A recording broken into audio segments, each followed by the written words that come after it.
Same point, prayer point for 3 times.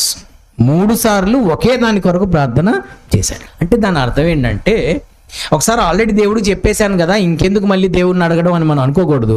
ఎప్పటిదాకా ఆయన దేవునికి ప్రార్థన చేశా అంటే అక్కడ 3 అని రాస్తుందిలే కానీ 3 అనేది మనము నెంబర్ తీసుకోకూడదులే కానీ 3 అంటే సంపూర్ణత గుర్తు. 7 అన్నా 3 అన్నా సంపూర్ణత గుర్తు. అంటే ఎప్పటి వరకు ప్రార్థన చేశాడంటే 8లో దేవుణ్ణి నేను వేడుకున్నాను అన్నాడు.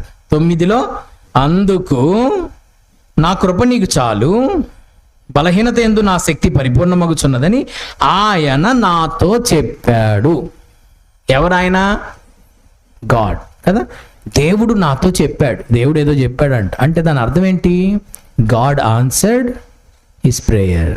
8లో ఆయన వేడుకున్నాడు, 9లో దేవుడు ఆయనకి జవాబు ఇచ్చాడు. సరే, దేవుడైతే